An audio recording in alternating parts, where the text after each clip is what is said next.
잠깐만요. 이번 15화 그냥 넘어가면 안 됩니다. 지금 한민증권은 겉으로는 조용하지만 안에서는 균열이 터지기 직전입니다.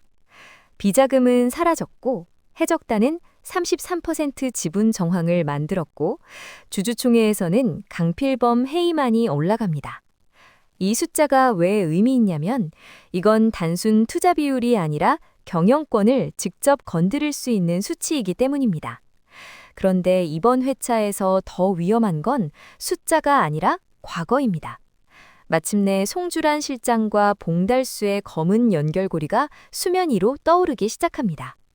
그리고 26년 전 강노라 유괴 사건의 진실이 드러날 조짐이 보이죠. 만약 그날의 진범이 송주란이었다면 이건 단순 범죄가 아니라 권력의 시작점이 흔들리는 사건이 됩니다. 그리고 동시에 홍금보는 최인자를 설득하려는 움직임을 보입니다. 지분 1%일지라도 지금 이 판에서는 결정적 변수가 될 수 있기 때문이죠. 숫자는 작지만 흐름을 바꿀 수 있는 한 표. 모든 걸 잃어가는 강필범이 이대로 물러설 인물은 아닙니다. 그의 마지막 반격은 결국 홍금보를 정조준할 가능성이 큽니다. 과연 해적단은 이 최후의 압박을 버텨낼 수 있을까요? 지금 우리는 결말 직전 가장 위험한 구간에 들어섰습니다. 안녕하세요, 드파콘입니다. 이제 정말 딱 2회만을 남겨두고 있는 토일 드라마 시청률 1위 언더커버 미스 홍. 지금 이 드라마는 단순히 결말을 기다리는 단계가 아니라 모든 인물의 선택이 드러나는 구간으로 들어섰습니다. 여의도 해적단의 실제 선장이 누구인지, 그리고 홍금보의 정체까지 동료들 사이에서 서서히 드러나기 시작했고, 이제 이들은 하나의 목표를 향해 완전히 모였습니다. 외국 자본의 손에 넘어가려는 한민증권을 지켜내겠다는 것. 수많은 비자금을 확인하며 조용히 하지만 집요하게 주식을 매집하기 시작한 해적단. 그리고 그 과정에서 계획에 의해 회사에서 밀려난 신정우에게 홍금보가 다시 손을 내밀죠. 여기서부터 분위기가 달라집니다. 이건 단순한 복귀가 아니라 권력판을 다시 짜는 움직임이기 때문입니다. 과연 홍금보는 앞으로 어떤 방식으로 움직이려는 걸까요? 강필범은 이 상황을 어떻게 뒤집으려 할까요? 그리고 26년 전 사건의 진실은 어디까지 연결될까요? 지금부터 14화 핵심 복귀와 함께 다가오는 15화의 결정적 포인트들을 하나씩 정리해 보겠습니다. 참고로 차주 방송 예정인 15회는 방송 시간이 밤 10시로 변경되었다고 하니 이 부분 꼭 기억해 두시고요.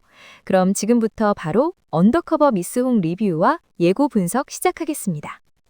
15화에서 가장 궁금한 세 장면. 첫 번째, 강필범은 정말 아무것도 모른 채 당하고만 있을까요?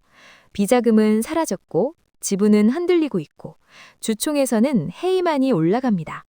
이 상황에서 강필범이 가만히 있다면 그건 이미 강필범이 아닙니다. 그는 늘 마지막까지 물고 늘어졌던 인물입니다. 위기에서 순순히 물러나는 인물이 아니었기 때문입니다. 그는 항상 마지막까지 버텼고 항상 누군가를 대신 내세웠고 항상 다른 출구를 만들어 왔습니다. 지금처럼 모든 걸 잃어가는 순간 오히려 더 거칠어질 가능성이 있습니다. 그래서 이번 15화에서는 그의 방식이 더 노골적으로 드러날 가능성이 큽니다. 두 번째, 송주란은 끝까지 충성할까요? 아니면 돌아설까요? 26년 전 유괴 사건이 다시 언급된 건 우연이 아닙니다. 이건 감정선이 아니라 구조를 흔드는 장치입니다. 그녀가 진짜 열쇠를 쥐고 있다면 마지막 폭로자는 홍금보가 아닐 수도 있습니다. 세 번째, 강노라는 누구 편에 설까요? 이 드라마는 사실 강노라의 선택을 향해 달려오고 있었을지도 모릅니다. 그녀는 지금 사장이지만 진짜 권력을 준 적은 없습니다. 15화는 그녀가 처음으로 결정하는 사람이 되는 순간일 수 있습니다. 이제 14화를 다시 돌아봐야 합니다. 15화를 보기 전에 14화를 정확히 기억해야 합니다. 많은 일이 있었지만 가장 중요한 건 딱 하나였습니다. 남은 비자금, 영원. 이 장면은 조용히 지나갔지만 의미는 전혀 조용하지 않았습니다. 강필범의 권력은 법이 아니라 자금이었습니다. 비자금은 사람을 붙잡는 끈이었고 위기를 덮는 천이었고 침묵을 사는 도구였습니다. 그게 사라졌습니다. 그 순간부터 강필범은 처음으로 보호막이 없는 상태가 됐습니다. 이걸 이해하지 못하면 15화의 반격이 왜 거칠어질지 보이지 않습니다. 알버토의 추출은 실패가 아니었다. 14화에서 알버토가 사장이 되고 그리고 곧바로 쫓겨납니다. 겉으로 보면 허무합니다. 하지만 그 장면은 강필범 주변의 인맥을 스스로 무너뜨리는 과정이었습니다. 오덕규는 고립됐고 알버토는 밀려났고 송주라는 노출됐습니다. 강필범은 자기도 모르게 자기 방패를 걷어냈습니다. 15화에서 그 고립이 어떻게 표면으로 드러날지가 관전 포인트입니다. 강노라, 아직 선을 넘지 않았다. 스위스에서 7,500만 달러 인출 직전 신정우의 전화를 받고 돌아온 강노라. 그녀는 완전히 아버지의 방식으로 움직이지 않았습니다. 이 차이는 큽니다. 왜냐하면 마지막에 남는 건 결국 선택이기 때문입니다.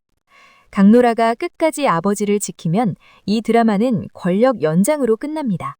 하지만 그녀가 돌아서면 이건 세대 교체로 끝납니다. 15화의 분위기는 달라질 가능성이 있습니다. 지금까지는 암투였습니다. 하지만 15화는 공개전일 가능성이 큽니다. 홍금보가 얼굴을 드러내고 해적단이 경영 참여를 선언합니다. 숨겨진 전쟁이 아니라 대놓고 맞붙는 구조입니다. 이 순간부터 강필범은 뒤에서만 움직일 수 없습니다. 그리고 공개된 싸움은 명분이 중요해집니다. 그래서 26년 전 사건이 지금 이 시점에 터지는 겁니다. 왜 끝까지 봐야 할까? 이 드라마는 복수극처럼 보였지만 사실은 계생을 끊는 이야기였습니다. 강필범은 이어가려 하고 홍금보는 멈추려 하고 강노라는 그 중간에 있습니다. 그래서 마지막 2회는 결과보다 선택이 더 중요합니다. 누가 구속되느냐보다 누가 선을 긋느냐가 더 중요합니다. 마지막 예상. 저는 완전한 사이다보다는 질서가 바뀌는 결말에 가깝다고 봅니다. 강필범은 물러날 가능성이 크고 송주란의 실체는 드러날 가능성이 높습니다. 하지만 모든 게 깔끔하게 끝나진 않을 수도 있습니다. 왜냐하면 이 드라마는 현실의 권력 구조를 닮아 있기 때문입니다. 15화는 끝이 아닙니다. 누가 마지막까지 남는지를 가르는 회차입니다. 그리고 16화는 그 남은 사람이 무엇을 선택했는지 보여주는 회차가 될 겁니다. 우리가 그동안 쌓아온 긴장이 어떤 방식으로 풀릴지 확인하는 시간이 되겠죠. 여러분은 어떻게 예상하시나요? 강노라는 아버지를 선택할까요? 아니면 회사를 선택할까요? 송주라는 침묵을 지킬까요? 아니면 폭로자가 될까요? 이번 15화, 우리는 마지막까지 봐야 합니다. 왜냐하면 이제 누군가는 선을 넘어야 하기 때문입니다. 동시간대 강력한 경쟁작이 없는 걸 감안하면 아마도 이번 주 마지막 회는 최고 시청률을 찍게 되지 않을까 싶네요. 끝까지 함께 해주셔서 감사합니다. 여러분도 언더커버 미스홍의 마지막 이야기가 궁금하시죠? 그럼 우리 본방사주예요.